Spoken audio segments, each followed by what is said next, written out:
Jimmy Butler joined LeBron James and Luka Doncic as the only players to make multiple go-ahead shots in the final 24 seconds of either the fourth quarter or the overtime period. How important, when you're looking for a clutch go-to player in those kind of final stretches, can a guy like that be?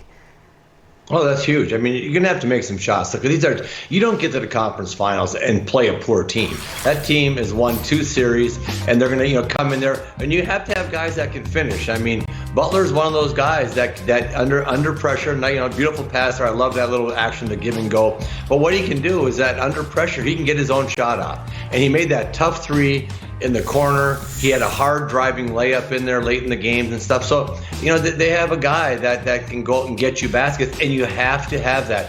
But the thing I liked about them is the ball swung around. Jay Crowder's getting shots. Hero's getting shots. Everybody's getting shots on that team, not just Jimmy Butler, but they do have a closer. And when you have a closer, man, you have a lot of confidence. And it was Goran Dragic as well. You mentioned the other guys, yes. But he had a postseason high 29 points in Game 1. What made him so effective?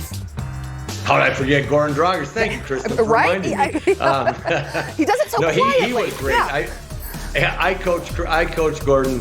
Goran in Houston, and what a great young man he is. I mean, this guy plays hard all the time, but what he was doing, he was taking the fight to the Celtics. He was coming off pick and rolls, going downhill, weaving through, getting out in the break. He's got little float game. He's left-handed. Those left-handed guys are always crafty, and he gets in the paint, but he just put pressure on them all the time. Had a great game, and I thought he was the catalyst for that team winning that. And what the Heat did is they hung around versus the Celtics, and eventually just hanging around, got into overtime, and finally took control of the game. But they hung around a lot because of Goran Dragic. But again, everybody had a big part to play. Crowder, Hero, everybody played well for that team. And it wasn't just offensively, but defensively as well, because it was Bam Adebayo's block that essentially sealed the game. For as much confidence as it takes for Jason Tatum to go up and try and throw it down to win the game, it takes, I would imagine, that same level of confidence to go up and try and block it, right? Yeah, you got to attack the shooter. I mean, right now, Bam comes over. He gets look at the big step he has. He's in help side, but he comes over, and I mean, he comes over from outside of the paint on the left side to block that shot. And but you got to beat that force, because I'll tell you right now, Tatum was going up to throw that down. And, I've blocked a few dunks in my days, and I tell you what, there's a lot of pressure. His hand was damn near in the rim. Yeah. I mean, his wrists got bent down, and there's a lot, you go up, and you've got to go up with force. So if you're standing there and don't have momentum taking you to the play, you get dunked on. But he had his momentum. What a beautiful time to block. And, I give him a lot of courage. There's a lot of guys that wouldn't have done that, would have saw Tatum hit the launching pad and would just sit up. I mean, I'm not going to get posterized. At that point, and that's what I'll always tell people, is that with championship teams, they're not worried about that stuff, posterizing this. They're like, man, I got to get a stop. And I love that kid. He's a fearless competitor, always protecting the rim, which brings me one thing I say really quickly about the Celtics. They got to drive more. They got to attack Bam, because Bam's going to help all the time, and then find people, because he's constantly in that paint, protecting that paint, and they never collapse the Heat. And they were almost like they were afraid of Bam in there protecting the rim. You got to challenge those big shot blockers. Let's talk a little bit more about the Celtics, because they did have a 12-point lead going into the fourth quarter. Could you break down some of what you saw for me? Well, break down in those late game stretches? Yeah, I just thought that Boston got very passive. Their offense just almost stayed completely on the perimeter. And, if you see here right now, you're coming off, you got everybody, you have good spacing, but now you got to attack. I mean, at a certain point, the ball never gets past the 3-point line on that thing. At that point, someone's got to break the seam. And again, you're going to see nice spacing. That ball has got to get into the paint. And you've got to attack all, there. And you're going to see again here, as the ball comes around and the attack, long jump shot, ball never got inside the 3-point line. And you've got to be able to attack. Like I say, watch the Heat's defense, which is very good. They're all matched up, but every man is just keeping his man in front of him.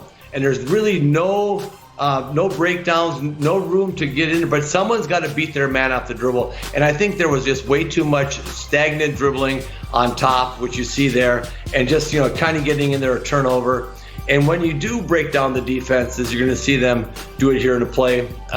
You've got to really attack. So again, ball's coming out. You get over here. Look at this. Now you got to make the right plays. They collapse. They do a good job of collapsing, but you got to force that. You can't allow one guy to guard his man head up. Everybody else is in help position. Everybody's just big and showing their arms and closing down space. But they've got to break people down and draw and kick. And as I said earlier, you've got to attack Bam, because that brings in Williams and Tice. Because when the big guy comes over to shot block, as Bam will, you've got to drop that off to Tice or Williams, or you make somebody cover down. So when the cover down comes from either the weak side corner or the slot, and that's a long recovery. The Celtics did not get good shots coming down the stretch. And finally, I thought Smart played so well early. Brown is their best guy off the dribble, and they barely touched the ball in the last 5 minutes of the game. They've got to be better offensively,